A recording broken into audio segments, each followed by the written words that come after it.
صلي على رسوله الكريم أما بعد فأعوذ بالله من الشيطان الرجيم بسم الله الرحمن الرحيم সম্মানিত দেশ এবং দেশের বাইরে যেখান থেকে আমাদের এই লাইভ অনুষ্ঠানটি দেখছেন সকলকে জানাই আন্তরিক অভিনন্দন এবং শুভেচ্ছা। অত্যন্ত করোনাকালীন পরিস্থিতিতে আপনারা অনেকেই জানেন যে আমাদের আজকেও একটা মাহফিল ছিল, যে মাহফিলগুলো আসলে করোনার কারণেই বন্ধ, প্রোগ্রামের অনুমতি পাইনি। আজকে আমার প্রোগ্রামটা ছিল সাভার একটা জায়গাতে, এটা শহরকেন্দ্রিক প্রোগ্রাম থাকার কারণে অনুমতি নিতে পারেনি। আপনারা ভালো করে জানেন বেশ কিছু জায়গায় প্রোগ্রাম হচ্ছে, আবার কিছু জায়গায় প্রোগ্রাম বন্ধ হয়ে যাচ্ছে। যাই হোক, সমস্যা নেই। মহান আল্লাহ সুবহানাহু ওয়া তাআলা যেটা চাবেন সেটাই আসলে আমাদের কাম্য। ওমা তাশাউনা ইল্লা আইয়াশা আল্লাহু রাব্বুল আলামিন। জি, তো সর্বপ্রথম আমরা প্রশ্ন উত্তর দিচ্ছি। আশা করি সকলে আল্লাহ আপনাদেরকে ভালো রেখেছেন। আপনারা জানেন সাম্প্রতিক সময়ে একজন খেলোয়াড়, বাংলাদেশের স্বনামধন্য অলরাউন্ডার ক্রিকেটে সাকিব আল হাসান, তিনি কলকাতায় একটি কালী মন্দির পূজা ভ্রমণ করতে যেয়ে মিডিয়া জুড়ে অত্যন্ত তার ভিডিওগুলো বা তার অবস্থানগুলো ভাইরাল হচ্ছে। তো সর্বপ্রথম কথা বলবো আমরা এটাই যে মুসলিমের সম্পর্ক ইসলামের সাথে নাই, তাকে নিয়ে আমাদের কথা বলা সময় নষ্ট করা কোনো সমীচীন নয়। আমি একজন মুমিনকে বলতে পারি যে সূরা মায়েদার 5 নম্বর সূরার 90 নম্বর আয়াতে আল্লাহ বলেছেন, ইয়া আইয়ুহাল্লাযীনা আমানু, হে ঈমানদারগণ, ইন্নাল খামরা ওয়াল মাইসির, নিঃসন্দেহে নেশাদার দ্রব্য, ওয়াল আনসাব এবং জুয়া, ওয়াল আজলাম এবং মূর্তি, রিজুসুম মিন আমালিশ শায়াতিন, এই যে মদ, জুয়া এবং মূর্তি বেদি নির্মাণ, এগুলো সব হলো শয়তানের কর্মকাণ্ড। এটা একটা মুমিনকে বলতে পারি। যেই সাকিবুল হাসান এর উৎস হলো সারা শরীরে হারাম দিয়ে ভরপুর, যে টি-20-র জোয়ার মধ্যে মেতে থাকে, যে আইপিএলের জোয়ার মধ্যে মেতে থাকে, যে বিভিন্ন জোয়ার মধ্যে মেতে থাকে, আর যে হারাম খেলা খেলে, তো তার ব্যাপারে আসলে আমাদের চিৎকার চেঁচামেচি করা এটা আসলে একটা হাস্যকর ব্যাপার। আর তাছাড়া আমরা সেলিব্রিটিজমে ভুগবো কেন?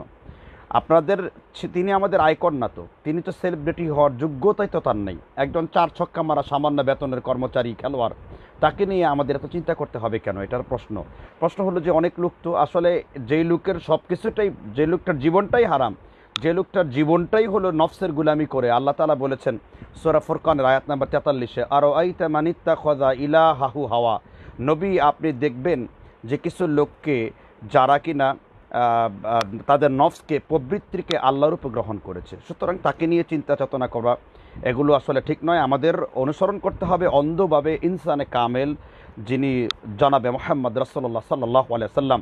তার মধ্যে রয়েছে জীবন চরিত্র, উত্তম আদর্শ। সূরা কালামে আল্লাহ আলোচনা করেছেন, ইন্নাকা লাআলা খুলুকিন আযীম, নিঃসন্দেহে হে নবী আপনি মহান চরিত্রের অধিকারী। সুতরাং এটা হলো তাকে নিয়ে আমাদের কথাবার্তা, এগুলো আমাদের আসলে বন্ধ করা উচিত, তার পিছনে লেগে না চলাফেরা করা উচিত। আমি হিন্দু ভাইদেরকেও বলবো, যারা আমার লাইভে বা আমার এই বক্তব্য যদি অন্যান্য ক্রিকেটার খেলোয়াড়ের কাছে পৌঁছে, কারণ অ্যাপসের মাধ্যমে এগুলো বিভিন্ন গ্রুপে, পেজে, ইউটিউব চ্যানেলে শেয়ার হবে, পৌঁছতে পারে, আমি তাদের উদ্দেশ্য করে বলবো যে কালী পূজা, দুর্গা পূজা, সরস্বতী পূজা, হিন্দু ধর্মে তো কোনো দেবদেবীর অবশিষ্টই নেই। সূরা মায়েদাতে যেমন আল্লাহ সুবহানাহু ওয়া তাআলা 90 নম্বর আয়াতের মধ্যে উল্লেখ করেছেন যে নিঃসন্দেহে ইন্নামাল খামরা ওয়াল মাইসিরা ওয়াল আজলাম ওয়াল আনসাব ওয়াল আজলাম, মূর্তি পূজার কথা, নিষেধের কথা বলা হয়েছে, এগুলো সব শয়তানের কর্ম। ঠিক একই রকম কথা হিন্দুরা যদি হিন্দুদের ধর্মগ্রন্থ পড়তো, সাকিব আল হাসান সহ যারা মুসলিম, আমাদের যদি একটু সামান্য জ্ঞান থাকতো আমরা এটা করতে পারতাম না। হিন্দু ধর্মেও একই কথা বলা আছে, আমরা আমাদের কথা বলবো না। আমি সমগ্র হিন্দু ভাইদের মর্যাদার দিকে, তারা তাদের ধর্মের মর্যাদা, তারা যে ধর্ম বই পড়ে সেখান থেকে আমি তাদেরকে বলবো যে হিন্দু ধর্মের মধ্যেও কোনো মূর্তি পূজার কথা উল্লেখ নাই। এই মর্মে সরাসরি শ্লোক রয়েছে ঋগ্বেদের 32 নম্বর অধ্যায়ের আপনার 3 নম্বর অনুচ্ছেদের স্পষ্ট করে লেখা আছে, না তাস্তে প্রতিমা আস্তি। দেখেন যে ঈশ্বরের কোনো মূর্তি ছবি নেই, ঈশ্বরের কোনো ভাস্কর্য, না তাস্তে প্রতিমা আস্তি, ঈশ্বরের কোনো ছবি মূর্তি নেই। সুতরাং এখানে মূর্তি পূজা আসে কি করে? এবং আরও উল্লেখ রয়েছে, আপনারা যারা হিন্দু ধর্মাবলম্বী অনুসরণ করেছেন এবং যারা মুসলিম কান পর্যন্ত পৌঁছে দেন, আমরা কিসের দুর্গাপূজা কালী পূজা মেতে থাকবো, যেখানে হিন্দুদের ধর্মগ্রন্থের মধ্যে লেখা আছে না তাস্তে প্রতিমা আস্তি, হিন্দুদের মধ্যে কোনো রকম মূর্তি প্রতিমা নেই। দ্বিতীয় হলো ঋগ্বেদের 1, 2 এবং 3 নম্বর শ্লোকে স্পষ্ট লেখা আছে একম এভম অদ্বৈতম, একং এবং অদ্বৈতম। হিন্দুদের ঋগ্বেদের 1, 2, 3 নম্বর শ্লোকে লেখা আছে একং এদম অদ্বৈতম। স্পষ্ট করে উল্লেখ করা আছে যে এখানে উল্লেখ করা আছে যে আল্লাহ হলেন, ভগবান হলেন এক এবং অদ্বিতীয়। একই কথা কোরআনুল কারীমে আল্লাহ বলছেন আল্লাহুস সামাদ কুল হুয়াল্লাহু আহাদ আল্লাহুস সামাদ লাম ইয়ালিদ ওয়া লাম ইউলাদ ওয়া লাম ইয়াকুল লাহু কুফুয়ান আহাদ।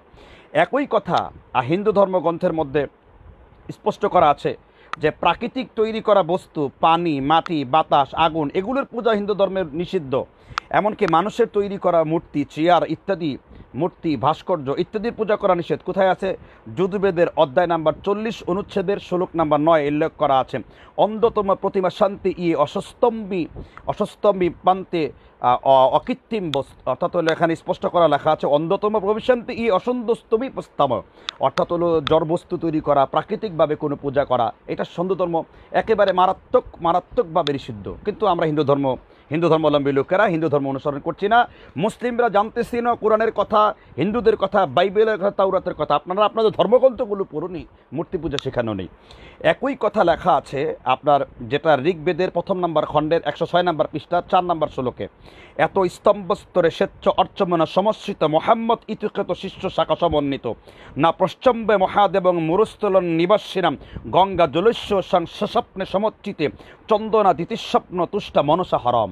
স্পষ্ট কথা লেখা আছে যে এত স্তম্ভে স্বেচ্ছ আর্চমিন্য সমশ্রিত মোহাম্মদ ইতিকৃত শিষ্য শাখা সমন্বিত মোহাম্মদ সাল্লাল্লাহু আলাইহি ওয়াসাল্লাম, যিনি মরুভূমি জন্মগ্রহণ করবেন এবং তিনি একাধিক বিয়ে করবেন এবং তার বিয়ের অনেকগুলো আপনার কী বলে এটাকে মোহাম্মদ হাসান একাধিক বিয়ে করবেন, সেই কথা উল্লেখ করা এবং গঙ্গা জলস্য সস্বপ্ন সমচ্চিতে এবং তিনি পবিত্র পানি দ্বারা ধৌত করাবেন এবং চন্দনা দিবেশ্য চতুষ্টা মনসা হরম।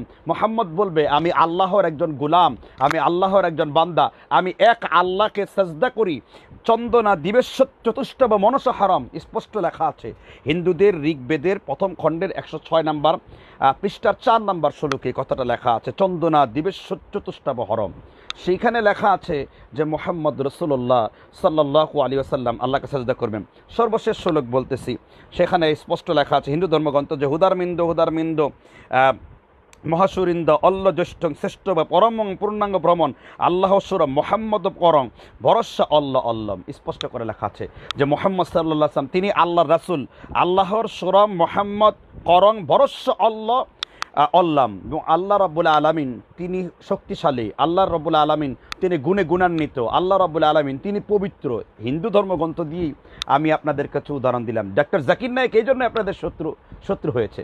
তো যেই জন্য বলতেছিলাম কথাটা যে যারা কিনা আজকে মুসলিম ধর্ম নিয়ে খাটো করে দেখেন, আপনাদের হিন্দু ধর্মগ্রন্থগুলি এই শ্লোকগুলা চেক করেন। শুধু ভগবত গীতা দিয়ে 27টা শ্লোক দিয়ে প্রমাণ করা যাবে মোহাম্মদ রাসূলুল্লাহ সাল্লাল্লাহু আলাইহি ওয়াসাল্লামের। হিন্দুদের যে চণ্ডী উপনিষদ আছে 230 জায়গায় আল্লাহর নবী সাল্লাল্লাহু আলাইহি ওয়াসাল্লামের কথা এইভাবে স্পষ্ট আল্লাহ সুরম মোহাম্মদ করং ভরস্য অল্লাম স্পষ্ট আল্লাহর নবী সাল্লাল্লাহু আলাইহি ওয়াসাল্লামের নাম নিয়ে মোহাম্মদ ইতিকৃত শিষ্য শাখা সমন্বিত, মোহাম্মদ ইতিকৃত শিষ্য শাখা সমন্বিত এই শব্দগুলো দিয়ে সেখানে লেখা আছে, অথচ আমরা মূর্তি পূজা করছি। সর্বশেষ আমি আরেকটি কথা এখানে যুক্ত করব।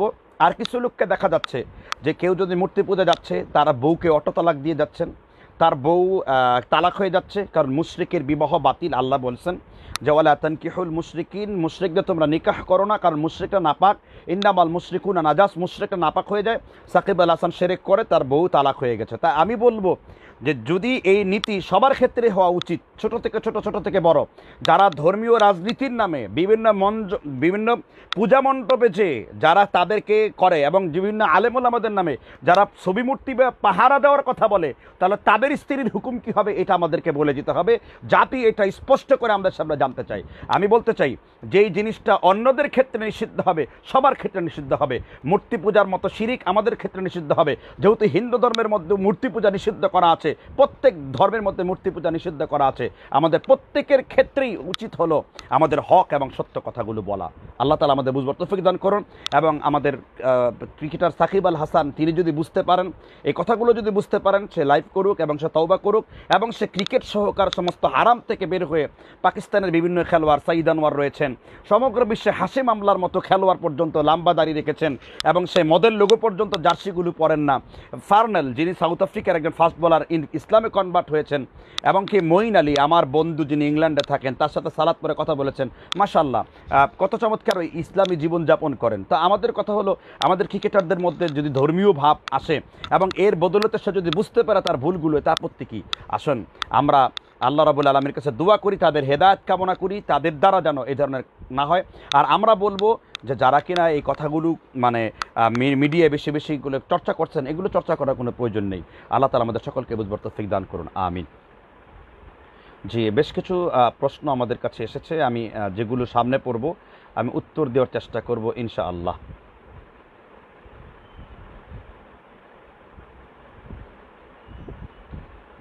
শায়েখ বসে আজান দেওয়া যাবে কিনা? যে যদি কোনো ওজরের কারণে বসে আজান দেন আজান হবে, তবে আজানের সুন্নাহ মুস্তাহাবান হলো আজানকে দাঁড়িয়ে দেওয়া, কারণ আজান মানে আহ্বান করা, উঁচু জায়গা থেকে আজান দেওয়া, মসজিদ থেকে বাইরে একটা উঁচু জায়গাতে আজান দেওয়া। আজানের বাংলা হলো আহ্বান করা। নবী সাল্লাল্লাহু আলাইহি সাল্লাম বলেছেন যখন আজান দেওয়া হয় তখন শয়তান এবং গাধা বা কুকুর চিৎকার করে শয়তান দেখে। ফা ইন্না রাআত ইবলিস শায়াতিন, কারণ শয়তান তখন ইবলিস অথবা শয়তানকে, কুকুর তখন শয়তানকে দেখতে পায়। এই জন্য আজান উঁচু জায়গায় দিতে হবে। আজানের কিছু আদব আছে, কিন্তু কোনো প্রয়োজনে কোনো কারণে যদি কেউ বসে আজান দেয় তার আজান আদায় হবে। সেক্ষেত্রে তার অপারগতা থাকলে যে দাঁড়িয়ে আজান দিতে পারে তাকে দিয়ে দেওয়ার চেষ্টা করতে হবে। আল্লাহ বুঝবার তৌফিক দান করুন, আমিন। নাইম ইসলাম জানতে চায় শায়েখ ধাতু রোগ হলে তাকে কি প্রত্যেকবারই গোসল করতে হবে? না, তাকে প্রত্যেকবারই গোসল করতে হবে না, প্রত্যেকবারের জন্য একবার করে ওযু করতে হবে, কারণ তিনি মাজুর আর মাজুর অবস্থায় আছে। আর মাজুর অবস্থায় আল্লাহ তাআলা আসানি করেছেন প্রত্যেকবারের জন্য। আপনি প্রত্যেকবারের জন্য একবার তাজা ওযু বানালেই আপনি যেটা আমল করতে পারবেন এবং সেই এক ওয়াক্ত সালাত আপনি আদায় করতে পারবেন ইনশাআল্লাহ। এইরকমই কথাটাই সহিহ ফিকহুস সুন্নাহর মধ্যে আলোচনা করেছেন সৈয়দ সাবিক রহমতুল্লাহ আলাইহ। এরপর জাওয়াহিরুল ফিকহের মধ্যে আলোচনা আছে। এরপরে ইমাম কুদামা রহমতুল্লাহ আলাইহ মুগনি গ্রন্থের 88 পৃষ্ঠা আলোচনা করেছেন। তারপরে ফিকহে নববীর মধ্যে ইমাম নববী রহমতুল্লাহ আলাইহ আলোচনা করেছেন 23 নম্বর পৃষ্ঠায়। আল্লাহ বুঝবার তৌফিক দান করুন, আমিন। শায়েখ একজন প্রশ্ন করেছেন, শায়েখ সচ্চরিত্রবান স্ত্রী পাওয়ার উপায় কি? সচ্চরিত্রবান স্ত্রী পাওয়ার প্রধান উপায় হলো আপনার নিজের চরিত্রবান হওয়া। কেননা মুমিনের সাথে মুমিন, খবিসের সাথে খবিস, জেনাকার সাথে জেনাকার হবে। তবে আল্লাহ চাইলে ব্যতিক্রম হতে পারে, কারণ একজন খারাপের সাথে আর একজন ভালোকে ফেলে আল্লাহ খারাপকে ভালোর সংস্পর্শে নিয়ে অনেক সময় ভালো করে দেন। তো সেক্ষেত্রে সবথেকে বড় সম্পত্তি হলো প্রত্যেকটা যুবক যুবতী তাকওয়া অবলম্বন করে চলা। ইন্না আকরামাকুম ইনদাল্লাহি আতকাকুম, আল্লাহ তাআলার তাকেই বেশি পছন্দ করেন যে ব্যক্তি তাকওয়া অবলম্বন করে চলে। আল্লাহ সুবহানাহু ওয়া তাআলা বলছেন ফাআলহামাহা ফুজুরাহা ওয়া তাকওয়াহা, আল্লাহ মানুষকে সৎকর্ম এবং অসৎকর্মের জ্ঞান দান করেন। আল্লাহ মানুষকে সৎকর্ম এবং অসৎকর্মের জ্ঞান দান করেন। এজন্য আমাদের উচিত হলো যে অবশ্যই সৎকর্ম এবং অসৎকর্ম জ্ঞান যেহেতু আছে, তাকওয়ার পথে চলা, দৃষ্টিকে নত রাখা, বেশি বেশি নফল জিকির আজগার করা, বিশেষ করে ইসমে আজমের দোয়া পড়া। ইসমে আজমের অনেক কারামত আছে। আল্লাহুম্মা ইন্না নাসআলুকা বিআন্নাকা আনতাল্লাহুল আহাদুস সামাদ আল্লাযী লাম ইয়ালিদ ওয়া লাম ইউলাদ ওয়া লাম ইয়াকুল লাহু কুফুয়ান আহাদ। এই যে এই বেশি বেশি করে দোয়া করা, সৎ চরিত্রবান স্ত্রী পাওয়ার জন্য বেশি বেশি নেক আমল করা, তাহাজ্জুদ গুজার হওয়া। আল্লাহ বুঝবার তৌফিক দান করুন, আমিন।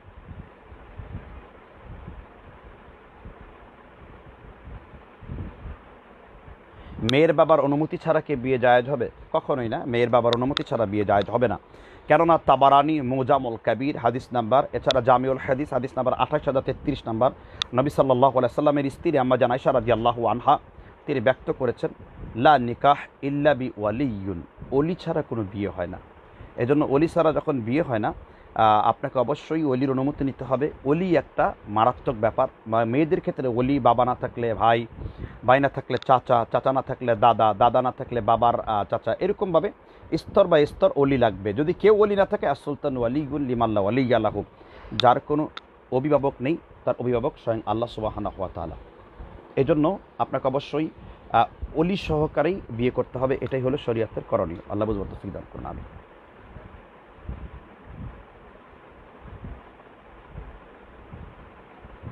আসসালামু আলাইকুম, জেনে শুনে যে ইমাম বেদাতে লিপ্ত সেই ইমামের পেছনে সালা পড়া যাবে কি না?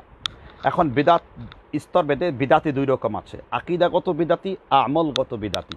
আমলগত বিদাতি যে বিদাত তাকে ইসলাম থেকে বের করে দেয়, আর আমলগত বিদাতের ব্যাপারে ইমাম বুখারী রাহিমাহুল্লাহ হাসান বসরির মানে রেফারেন্স টেনে তিনি বলেছেন, অসাল্লা খালফাল মুবতাদি ওয়া আলাইকুম বিদাতুহু। কেউ যদি কোনো বিদাতির পেছনে ইক্তেদা করে তাহলে এই গুণাটা তার উপর বর্তাবে। আল্লাহ তাআলা বুঝবার তৌফিক দান করুন, আমিন।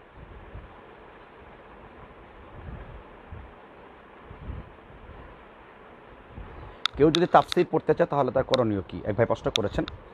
তাফসির পড়তে গেলে করণীয় হলো যে আপনার অবশ্যই তাফসির 5 প্রকার, আমরা এইগুলো নিয়ে লাতাহজান, খতিব টিভি এবং আমার যে পেজ আছে, যে পেজে আপনারা যুক্ত হয়েছেন, এখানে 5টি মূল নীতি দিয়েছি। তাফসির কোরআন বিল কোরআন, তাফসির কোরআন বিল হাদিস, আর তাফসির কোরআন বিল সুন্নাহ, আর তাফসির কোরআন ও আকওয়ালুস সাহাবা, সাহাবীদের কওল দ্বারা তাফসির হওয়া, তাফসিরুল আকওয়ালুত তাবেঈ এবং তাবেঈ এবং তাবেঈর কওল দ্বারা তাফসির হওয়া।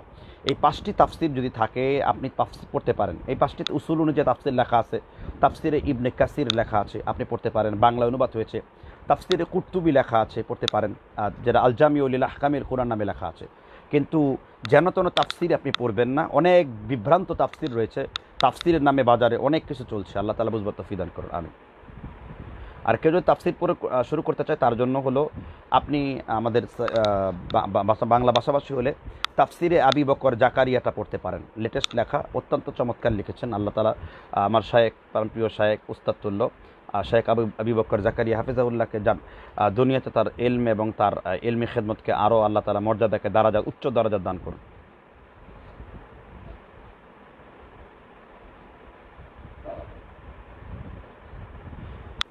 একজন প্রশ্ন করেছেন হাত তুলে দোয়া করা, অনেক প্রশ্ন আসতেছে আলহামদুলিল্লাহ, অনেক দিন পরে লাইভে আসার কারণে অনেক দিন ধরে প্রশ্ন করছে। একজন প্রশ্ন করেছেন, শায়েখ মূর্তি আর ভাস্কর্য কি এক জিনিস কিনা? আমি বলবো কোয়ালিটি এবং বেশ্যা যেমন এক জিনিস, মদ এবং শরাব যেমন এক জিনিস, সুদ এবং ইন্টারেস্ট যেমন এক জিনিস, তদ্রূপভাবে জল এবং পানি যেমন এক জিনিস, মূর্তি আর ভাস্কর্য একই জিনিস। শরিয়াতে রাসূল সাল্লাল্লাহু আলাইহি ওয়াসাল্লাম স্পষ্ট করে বলেছেন যে ইন্না আশাদ্দান নাসি আযাবান ইনদাল্লাহিল মুসাব্বিরুন, তাসাউবির, তিমসাল, এগুলো সব হতো মূর্তি, ভাস্কর্য তৈরি, মানুষের ছবি, কোনো জীবজন্তুর ছবি, এগুলোকে একদিকে ছবি যেমন বলে, একদিকে মূর্তি যেমন বলে, একদিকে ভাস্কর্য বলে। নবী সাল্লাল্লাহু আলাইহি ওয়াসাল্লাম এই কথাগুলোর মুরাদ হলো, এই কথাগুলোর মাকাসাদ হলো, মানে উদ্দেশ্য হলো অবশ্যই অবশ্যই মূর্তি আর ভাস্কর্য এক পর্যায়ের, এতে কোনো আলাদা করা যাবে না। যারা আলাদা করেন তাদের চিন্তা, তাদের আকীদা, তাদের ঈমানে প্রবলেম রয়েছে। নবী সাল্লাল্লাহু আলাইহি ওয়াসাল্লাম বলেছেন সবথেকে বেশি কবরের আযাব দেওয়া হবে যে ব্যক্তি ছবি, মূর্তি, ভাস্কর্য তৈরি করবে। ইন্না আশাদ্দান নাসি আযাবান ইনদাল্লাহিল মুসাব্বিরুন। আল্লাহ তাআলা বুঝবার তৌফিক দান করুন, আমিন।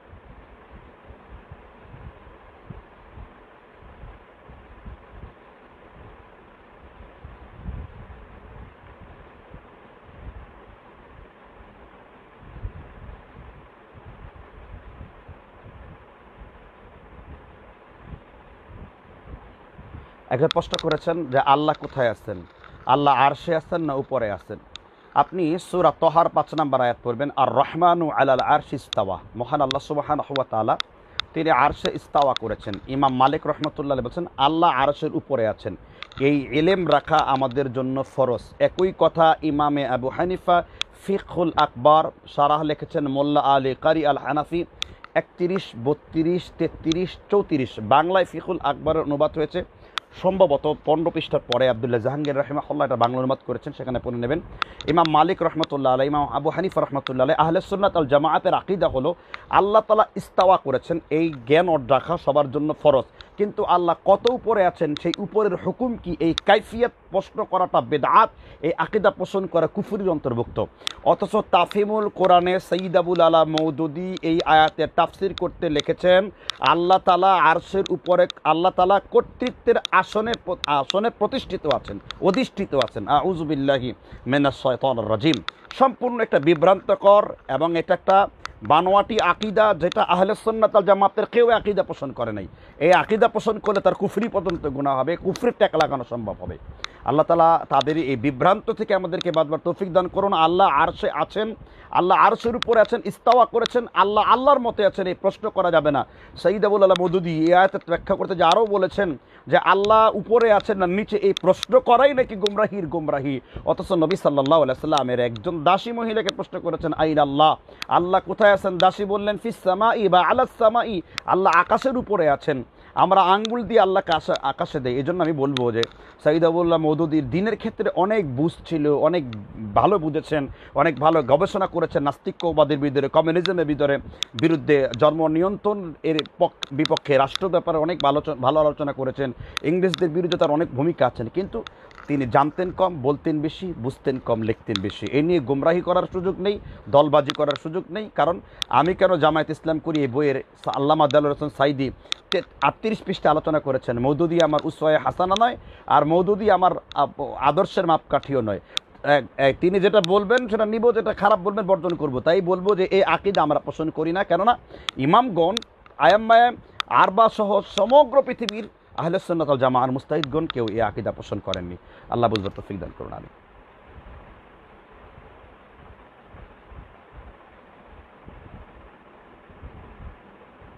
হাত তুলে দোয়া করার সময় কোন শব্দ দিয়ে দোয়া শুরু করো? যেমন অনেকেই বলে আল্লাহুম্মা আমিন, এটা তো হলো নামাজের মধ্যের অংশ।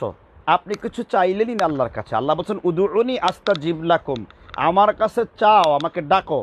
তা আপনি তো চাইলেনই না আল্লাহর কাছে। আল্লাহুম্মা আমিন, রব্বানা যালামনা আনফুসানা ওয়া ইল্লাম তাগফির লানা ওয়া তারহামনা লানাকুনান্না মিনাল খাসিরিন। দোয়া চাইলেন, আল্লাহুম্মা আমিন। আপনি দোয়াই করলেন না, আল্লাহ কবুল করে নিলেন। আপনি শুরু করতেন আল্লাহুম্মা আনতাস সালাম ওয়া মিনকাস সালাম, একা একা দোয়া কর। আর সম্মিলিতভাবে, বৈঠকভাবে কোনো লাফজান দিয়ে নবী সাল্লাল্লাহু আলাইহি সাল্লাম সহিহ সনদে মতনে একটি দলিলও কেউ সাবেত করতে পারবে না যে রাসূল সাল্লাল্লাহু আলাইহি সাল্লাম ফরজ সালাতের পরে জীবনে একবারের জন্য হাত তুলে মুসল্লিদের নিয়ে দোয়া করেছেন। এমন কেউ বলতে পারবে মিনা হালিল মুস্তাহাব্বান, এটা মুস্তাহাব এই আমল করা, এটা কেউ বলতে পারবে না। আল্লাহ বুঝবার তৌফিক দান করুন। আমি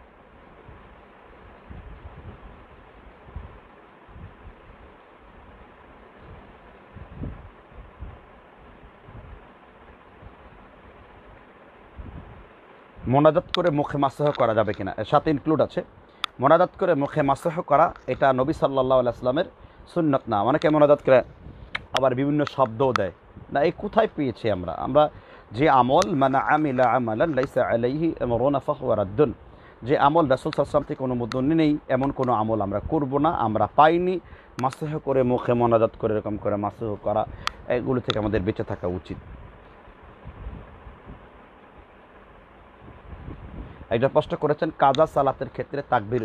হ্যাঁ, যদি আপনার জাহেরি সালাতগুলো কাজা হয়, যেমন ফজরের সালাত, আপনি আদায় করতে পারেন, আপনি জুরে তেলাওয়াত করতে পারেন। যেগুলো সিররি সালাত, যেগুলো আস্তে তেলাওয়াত করতে হয়, আপনি সেগুলো কাজা পড়লেও আস্তেই তেলাওয়াত করবেন। কারণ সালাতের যে বিধান এটা করতে হবে। এমনকি মসজিদের মধ্যে দাঁড়াইছেন, হঠাৎ করে আপনি 2-1 রাকাত পাননি, আপনি দাঁড়ালেন, আপনি ওই অবস্থাতেই আপনি ওই যে কেরাতগুলো জুরে পড়ে ওগুলো জুরে পড়াই আপনার জন্য সুন্নাত। আল্লাহ বুঝবার তৌফিক দান করুন।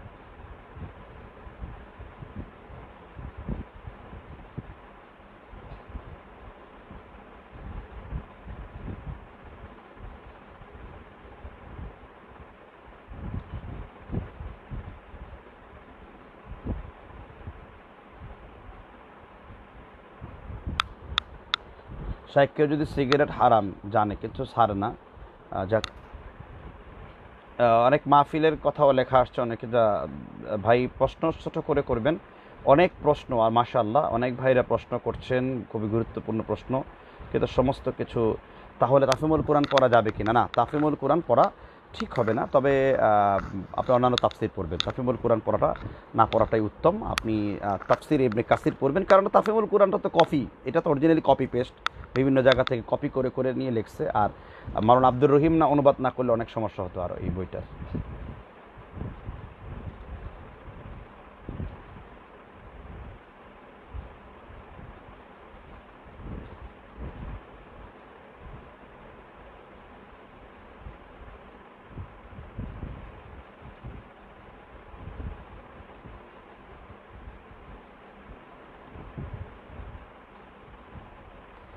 একটা প্রশ্ন করেছেন বিল্লাল খান যে রাফল ইয়াদাইন না করলে কি সালাত হবে কি না। প্রথম প্রশ্ন হলো রাফল ইয়াদাইন মানে কি। রফা মানে উঁচু করা, উত্তোলন করা, আর রফল ইয়াদাইন মানে দুই হাত উত্তোলন করা। তো একটা মজার কথা বলি, আমি জানি না এটা বলাটা কেমন হবে। আমি আমার নানা বাড়িতে বেড়াতে গেলাম, সাভার। আমার অরিজিনাল বাড়িটা কিন্তু আমাদের সাভার। ওই এলাকার লোকেরা একটা জায়গায় সালাত পড়ার পর আমাকে বলল যে নাতি তুমি তো ওই দলে গেছো, তুমি তো এখন নাই সহি কোরআন, মানে তুমি তো এখন আমাদের এর মধ্যে নাই, তুমি এখন রাফাইদান করো। তো বললো কেন রাফাইদান করলে কি প্রবলেম। তারা বললেন যে রাফাইদান এই জন্যই করতো আগেরকার যুগের সাহাবারা এখানে হাত মূর্তি বাঁধতো, এখানে মূর্তি বাঁধতো, হ্যাঁ, এখানে মূর্তি বাঁধার পরে যখন রুকু সেজদা করতো এরকম হাত ঝাড়া দিত, মূর্তিগুলো পড়ে টুকরা টুকরা হয়ে যেত। তো প্রশ্ন হলো প্রথম রাফাইদান করলে তো মূর্তি পড়ে গেছে, তা মূর্তি আবার আসবে না, এটাগুলো কথা। এই জন্য তোমরা হাত রাফাইদান বারবার করা হয়। এইসব কথাবার্তা বলা দ্বারা কুফরি হবে। কেননা খোদ আবু হানিফা রহমতুল্লাহ আলাই এর ছাত্র ইমাম মোহাম্মদ রহমতুল্লাহ আলাই যে হাদিসের গ্রন্থ লিখেছেন মুয়াত্তা মুহাম্মদের মধ্যে, সেখানে তিনি রফল ইয়াদাইনের হাদিস এনেছেন। ইমাম জাফর আত-তাহাবি শারহ মাআনিল মুত্তাসিরের মধ্যে তিনি রফল ইয়াদাইনের হাদিস এনেছেন। হেদায়া কিতাবের মধ্যে বুরহান উদ্দিন মুরগান তিনি রফল ইয়াদাইনের মাসালা এনেছেন। নুরুল আনোয়ারের মধ্যেও রফল ইয়াদাইনের মাসালা আনা হয়েছে। এমনকি আশরাফ আলী থানবী রহমতুল্লাহ তার ফতোয়ার কিতাব এমদাদুল মুফতিঈনের মধ্যে রফল ইয়াদাইন আনা হয়েছেন। এমনকি দারসে তিরমিজির মধ্যে ইমাম বর্তমানের বিখ্যাত আলেম জাস্টিস মাওলানা আল্লামা তাকি উসমানী দামাদ বারকাতু তিনি তার বইয়ের মধ্যে এই রফল ইয়াদাইনের তিনি ফতোয়া এনেছেন। এমনকি আল্লামা আনোয়ার শাহ কাশ্মীরি তার তিরমিজি শরীফের সরা আরফুস সাজি এবং বুখারী সরা ফাইজুল বারিতে আবদুল্লাহ ইবনে উমর কর্তৃক সেই হাদিসটা যে আল্লাহ রাসূল হাত্তা লাকি আল্লাহ তাআলা আল্লাহর সাথে মিলিত হওয়া পর্যন্ত তিনি রফল ইয়াদাইন করতেন, সেই হাদিসটি এনেছেন। তো সবাই যখন এটা এনেছেন, আমরা এটা বলি না যে কেউ যদি রফল ইয়াদাইন না করে তার সালাত বাতিল হবে, এটা একটা বাড়াবাড়িকর কথা। তবে আমরা বলি প্রত্যেকবার করার কারণে আপনি 10টি নেকি পাবেন, আর না করলে 10টি নেকি বঞ্চিত হবেন। ইমাম বুখারী রহমতুল্লাহ আলাই এই সমস্ত আলেমদের থেকে, এই সমস্ত লোকদের থেকে যারা সমালোচনা করেন তাদের থেকে অত্যন্ত ভালো বুঝিয়ে তিনি জুজু রফল ইয়াদাইন নামের স্বতন্ত্র একটি পুস্তিকা লিখে প্রমাণ করেছেন যে নবী সাল্লাল্লাহু আলাইহি ওয়াসাল্লাম সবসময় ইমামের পিছনে তার সাহাবিগণ এবং রাসূল মৃত্যু পর্যন্ত রফল ইয়াদাইন করেছেন। এমনকি আব্দুল কাদের জিলানী রহমতুল্লাহ আলাইহির মতে রফল ইয়াদাইন করা সুন্নতে মুআক্কাদা তার বিখ্যাত গ্রন্থ গুনিয়াতুত তালিবিনের মধ্যে রফল ইয়াদাইন এনেছেন। এমনকি ইমাম গাজালি তার ইহয়া উলুমিদ্দিনের মধ্যেও তিনি সালাতের পর্ব লিখতে যে রফল ইয়াদাইন করেছেন। মেশকাতের মধ্যে যে পড়া হয় সেই মেশকাতুল মাসাবিহের মধ্যে রফল ইয়াদাইন হাদিস এনেছে। অর্থাৎ এই নীল আকাশের নিচে এই জমিনের উপরে এমন কোনো হাদিসের গ্রন্থ নেই যেই গ্রন্থে রফল ইয়াদাইনের হাদিস আনা হয়নি। সুতরাং যারা এটাকে কটাক্ষ করবে, যারা এই সুন্নতকে নিয়ে টিটকারি করবে, নিঃসন্দেহে ঈমান ভঙ্গের 10টি কারণের একটি কারণ হলো নবী সাল্লাল্লাহু আলাইহি সাল্লামের কোনো সুন্নতকে নিয়ে কেউ যদি ব্যঙ্গ বিদ্রূপ করে। হ্যাঁ, আপনি করতে পারেন নাই সেটা ভিন্ন কথা, কিন্তু কেউ করছে, এই হাদিসকে কেউ ইনকার করতে পারবেন না, এটা একটা নিঃসন্দেহে বাড়াবাড়ি। আর আল্লাহ বলছে লা তাগুলু ফি দীনিকুম গায়রুল হক, তোমরা দিনের মধ্যে কোনো গুলু করো না, বাড়াবাড়ি করো না, ইফরাত আর তাফরিদের মাঝখানে থাকার চেষ্টা করেন, এটাই ভালো হবে। কিন্তু আমাদের অনেক ভাইদেরকে দেখা যায় এটা নিয়ে খুব চুলকানি, কয় ঘোড়ার লেজের মতো বারবার হাত তোলা। তাই 501 নম্বর হাদিসটা পড়লেই তো ক্লিয়ার হয়ে যায় এটা ঘোড়ার লেজের রফল ইয়াদাইন বন্ধের হাদিস নয়। ওয়ুসাল্লামুনা আলাইহিন, সালাতের মধ্যে তারা বারবার এভাবে সালাম উঠাতো, ওই প্রসঙ্গে এটা এসেছে। কিন্তু কোথার সাথে কি, কোথায় আগারতলা আর কোথায় উঘারতলা, কোথায় শেখ সাদি, কোথায় বকরিল্লেদি, কোথায় রফল ইয়াদাইনের কথা আর কোথায় হলো সালাতে সালামের কথা। আল্লাহ তাআলা আমাদের বুঝবার তৌফিক দান করুন, আল্লাহ তাআলা আমাদের বুঝবার অবশ্যই কল্যাণ দান করুন, আমিন। অবশ্যই রফল ইয়াদাইন করতে হবে, রফল ইয়াদাইন করা রাসূল সাল্লাল্লাহু আলাইহি ওয়াসাল্লামের একটি পবিত্র সুন্নাত। আল্লাহ বুঝবার তৌফিক দান করুন, আমিন।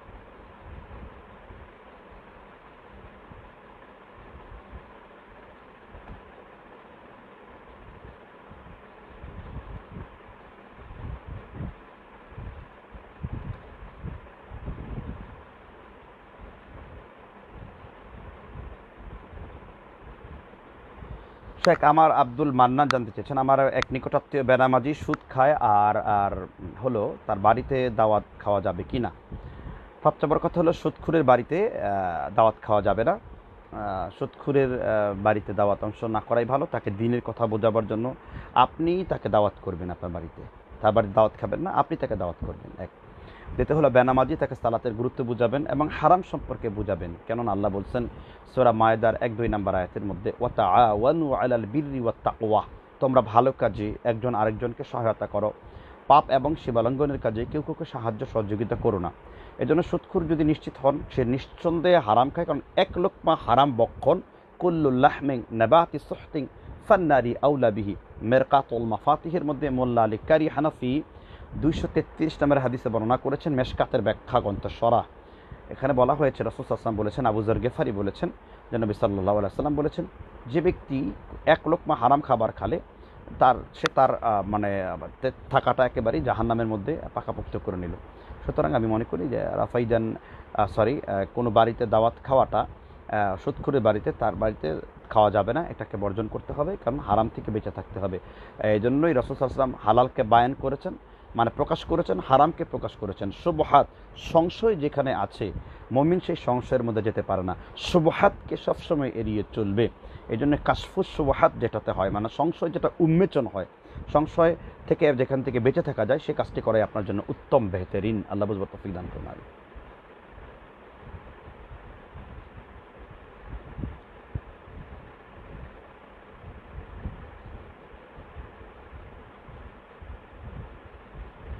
অনেকেই বলে যে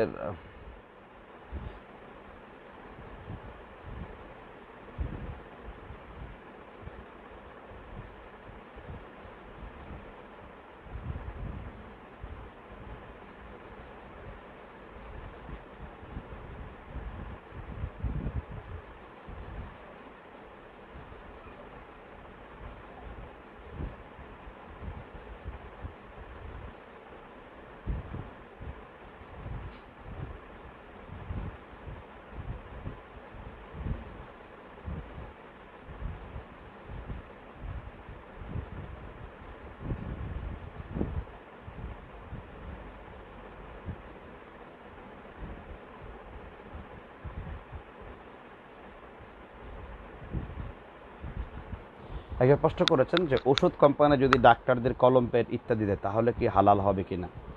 প্রথম মূলনীতি হলো যে ওষুধ কোম্পানি কি উদ্দেশ্যে দেয়, তাদের কোম্পানির প্রচার এবং প্রসারের জন্য যদি দেয়, এতে যদি সরকারের দায়িত্বশীল ডাক্তারের যদি সরকারি কোনো নীতিমালার বহির্ভূত না থাকে, সেক্ষেত্রে সে এটা হাদিয়া হিসেবে সে নিতে পারে, কারণ সে তার চাচ্ছে সে তার কোম্পানির প্রচার প্রয়াস। কিন্তু ডাক্তার যদি রোগীদের ক্ষেত্রে এমন হয় যে কোনো কোম্পানির ওষুধ খেয়ে মানে তাদের কাছ থেকে আপনার কী বলে লভ্যাংশ খাচ্ছে বা একটা মুনাফা খাচ্ছে, এই বদলতে যে সে খারাপ ওষুধগুলোকে সিলেক্ট করছে, ভালো ওষুধগুলো সিলেক্ট করেনি, সেক্ষেত্রে গুনাহগার হবে, এটা তার জন্য নাজায়েজ হারাম হবে। কারণ রাসূল সাল্লাল্লাহু আলাইহি ওয়াসাল্লাম বলেছেন মুসনাদ আহমদের হাদিস 10,061 নম্বর, আল খাদিউ ফালাইসা মিন্নি, যে ব্যক্তি মানুষকে ধোঁকা দেয় সে ব্যক্তি কখনো আমার উম্মত হতে পারে না। আর ডাক্তারি পেশাটা তো রহমতের পেশা। রাসূল বলেন মান আদা মারিদান ফাইয়ুখিদি রহমা, কেউ যদি রুগীর সামনে বসে থাকে ফালিয়াকুল খয়রান, ভালো কথা বলে, ইউখিদি রহমা, সে আল্লাহ রহমতের মধ্যে ডুবে থাকে। এবং যতক্ষণ সে ডুবে থাকে ওয়ায়ুসাল্লুনা আলাইহি লাহু সাবঈনা আলফা মালাকিন ইউসাল্লুনা আলাইহি, 70,000 ফেরেশতা তার জন্য ক্ষমার দোয়া করতে থাকেন। এত বড় নিয়ামত রেখে আমরা কেন নাজায়েজ কাজ করব। তবে যদি কোনো কোম্পানি এইসব শর্ত ছাড়া যদি এমনি প্রচার প্রসারের জন্য কোনো বাধা নিষেধ না থাকে এবং মান উন্নয়ন যদি ভালো থাকে, সেক্ষেত্রে কেউ হাদিয়া দিলে হাদিয়া নেওয়াও সুন্নাত, হাদিয়া দেওয়াও সুন্নাত, এটা আমাদের হওয়া উচিত। তবে সেই হাদিয়া যেন রাশি না হয়, মানে ঘুষ না হয়। রাসূল বলেছেন আল্লাহ লানত হলো আর রাশি ওয়াল মুরতাশি, যে ব্যক্তি ঘুষ দেয় কিংবা যে ব্যক্তি ঘুষ নেয় তার উপরে আল্লাহ লানত। আল্লাহ বুঝবার তৌফিক দান করুন। আমি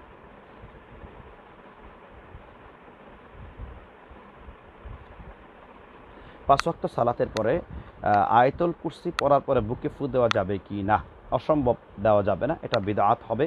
কুল ফালাক নাস, আয়াতুল কুরসি, বিভিন্ন মাসনুন দোয়া, আউযু বিল্লাহি মিনাশ শাইতানির রাজিম, বিসমিল্লাহির রহমানির রহিম সহ করে বিভিন্ন দোয়া পড়ে ফুঁক দেওয়া যাবে না। কখন ফুঁক দেওয়া যাবে? শুধুমাত্র শোয়ার সময়। আপনি যখন রাত্রে ঘুমাতে যাবেন, ঘুমাতে যাওয়ার পূর্বে আপনি 2 হাতে তালুকে উপরের দিকে করবেন, এই সূরাগুলো পড়ে ফুঁক দিয়ে পুরো শরীরটাকে শয়তান এবং জিন্নাতের হাত থেকে আল্লাহর আশ্রয় চেয়ে আপনি পুরো শরীরটাকে মাসেহ করবেন। তাছাড়া আপনার বিনা কারণে বিভিন্ন 5 ওয়াক্ত সালাতের পরে এই ফুঁক দেওয়ার হাদিসগুলো প্রমাণিত নয়। আল্লাহ বুঝবার তৌফিক দান করুন। নাঈম ইসলাম জানতে চাই বিয়ের আগে প্রেমের বিধান কি? বিয়ের আগে প্রেম করা এটা বড় শিরকের অন্তর্ভুক্ত। মূর্তি পূজা যেমন শিরক, মাজার পূজা যেমন শিরক, মানুষ পূজা যেমন শিরক, মানুষকে সেজদা দেওয়া যেমন শিরক, বিয়ের বহির্ভূত প্রেম করা, ভালোবাসা করা বা বিয়ের পরে পরকীয়ায় প্রেম ভালোবাসা করা, এটা বড় শিরক। কারণ আপনার যদি মনে চায় বিয়ে করতে পারেন, আল্লাহ বলছেন তোমরা বিয়ে করো মাসনা সোলাসা অর রবা, 2, 3 কিংবা 4, কিন্তু প্রেম করা যাবে না, এশক করা যাবে না। এশক শব্দের মধ্যেই আছে প্রবলেম। আমরা আল্লাহকে হুব করি, মুহাব্বত করি, কুল ইন কুনতুম তুহিব্বুনাল্লাহ ফাত্তাবিউনি, মুহাব্বত করি। সূরা বাকারার 165 নম্বর আয়াতে আল্লাহ বলেছেন ওয়া মিনান নাসি মান ইয়াত্তাখিযু মিন দুনিল্লাহ আনদাদান ইউহিব্বুনাহুম কাহুব্বিল্লাহ ওয়াল্লাযীনা আমানু আশাদ্দু হুব্বান লিল্লাহ। একজন ঈমানদার কঠিনভাবে কেবল আল্লাহকেই ভালোবাসবে, এজন্য ভালো শুধু আল্লাহকেই বাসা উচিত। আল্লাহ বুঝবার তৌফিক দান করুন, আমিন।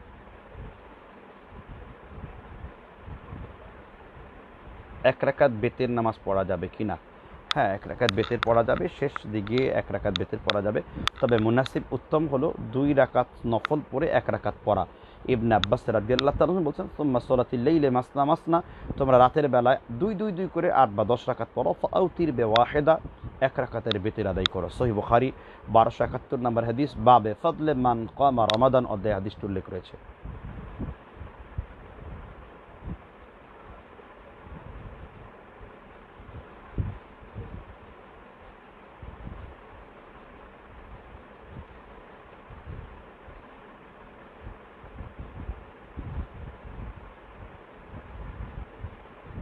একজন প্রশ্ন করেছেন সালাতের পূর্বে শর্তগুলো কি? অনেক লম্বা আলোচনা। আমাদের দেশে আহকাম এবং আরকান মিলিয়ে 13টি ফরজ লিখেছে, ঠিক না? আরও বেশ কিছু আছে।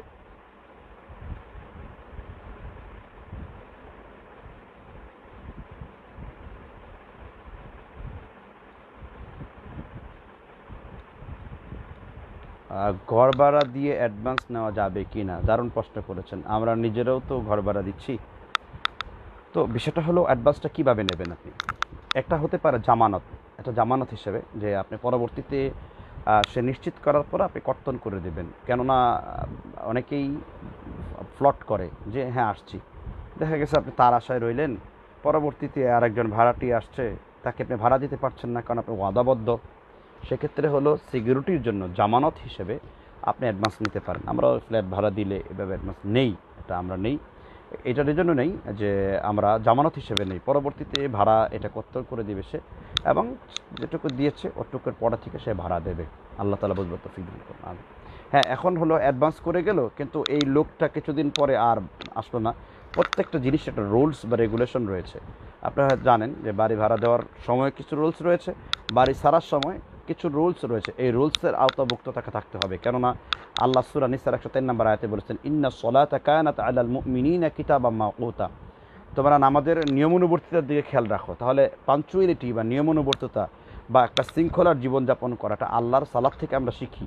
সালাতে দাঁড়ানো, সালাতে বসা, সব কিছু এই জন্য প্রত্যেকটা কাজে একটা নিয়ম শৃঙ্খলা থাকতে হবে, রুলস রেগুলেশন থাকবে। আমরা কেউ এই ধরনের রুলস এবং রেগুলেশনের বাইরে নই, এই জন্যই এটা নিয়মে থাকতে হবে। তবে সে কিছু ক্ষেত্রে মানবতা আছে। 2 দিন পরেই একটা লোক এসে ফেরত চাইলো, ভাই আমি তো কোনো কারণে দিতে পারছি না, তখন যদি আপনি পুরোটা নিয়ে নেন এটা আপনার জন্য হারাম হবে। ঠিক ততটুকু এই 2 দিন যতটুকু বিদ্যুৎ, গ্যাস বা কারেন্ট খরচ হয়েছে অতটুকু রেখে তাকে ফিরে দিতে হবে। এটা হলো হক, এটাই হলো সত্যি। আল্লাহ তাআলা বুঝবার তৌফিক দান করুন, আমিন।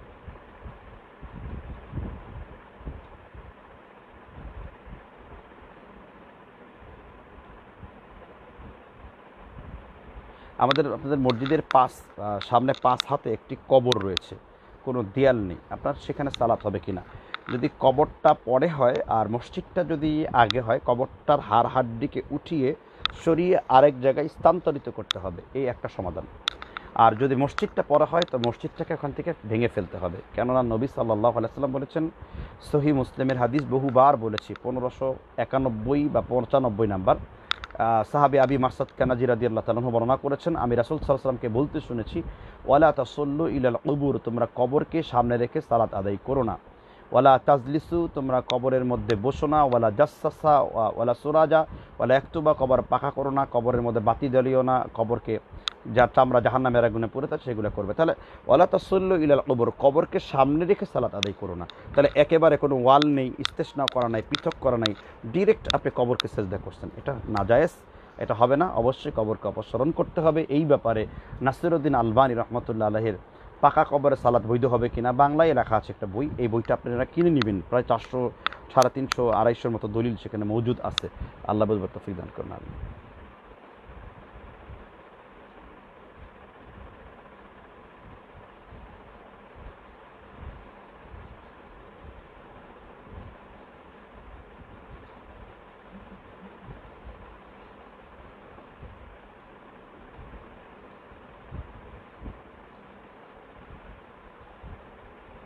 মোস্তফা শেখ জানতে চেয়েছেন, আমার প্রশ্ন, কারো জিনে ধরলে সাময়িকভাবে কি করণীয়?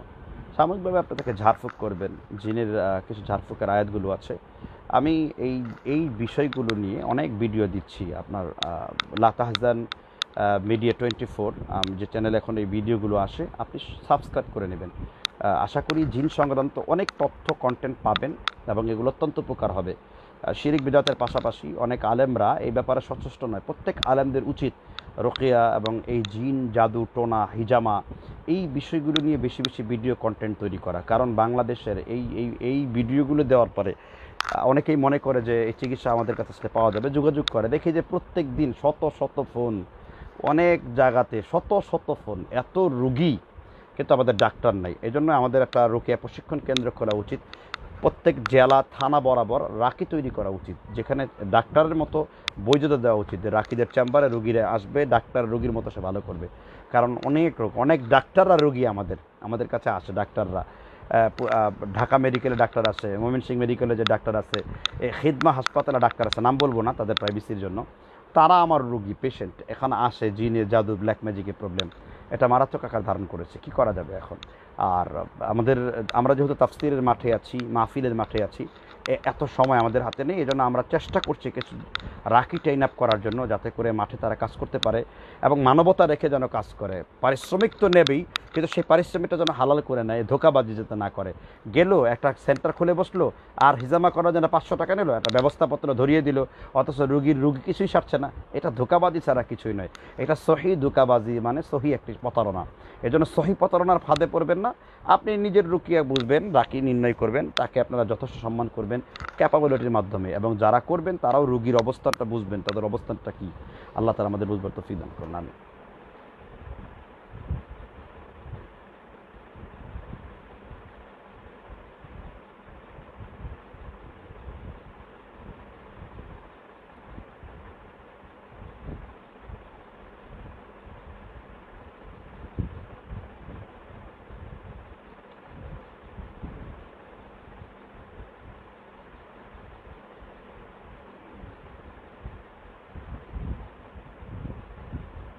হাসবি রব্বি জাল্লাল্লাহ মাফি কলবে গয়রুল্লাহ নূর মোহাম্মদ সাল্লাল্লাহ লা ইলাহা ইল্লাল্লাহ। প্রথম কথা হলো যে এই গানগুলো গাইরুল্লাহর গানের মধ্যে শিরিক আছে কিনা, এইটুক কথার মধ্যে শিরিক নেই। হাসবি রব্বি জাল্লাল্লাহ মাফি কলবি গয়রুল্লাহ নূর মোহাম্মদ সাল্লাল্লাহ, এর মধ্যে ইশকাল আছে, এই কথার মধ্যে ইশকাল আছে। এরপরে আরও কিছু উর্দু কাসিদার মধ্যে এখানে যিনি যেই বক্তা বুঝাতে চেয়েছিলেন, সম্ভবত ডাক্তার মোজাফফর বিন মহসিন হাফিজাহুল্লাহ, তিনি কিন্তু হাসবি রব্বি জাল্লাল্লাহ এই শব্দে শিরিক বলেন নাই, কিন্তু এই গানটার মধ্যে মানে এই গানটার পরবর্তী পর্যায়ে আকীদাগত বিভ্রান্ত আছে আর কি, এই কথাটুকুর মধ্যে নেই। ওনার বলার উদ্দেশ্য ছিল যে এই গানটার মধ্যে, পুরো গানটার মধ্যেই তেরে মেরে এরকম অনেকগুলো শব্দ দিয়ে বলে, যেই দেখি বাচ্চারাও গান গাচ্ছে, হাসবি রব্বি জাল্লাল্লাহ, বাচ্চারা দেখি সুন্দর করে গাচ্ছে। তা এগুলো না শেখানোই ভালো। সেক্ষেত্রে আপনি ইসলামিক নাশিদ শিখতে পারেন, তবে সেটা হতে পারে হামদে বারি তাআলা, আল্লাহর প্রশংসা নিয় নাশিদ। তারপরে এগুলোতে ক্ষতি আছে, এগুলো মানুষকে গোমরা করে।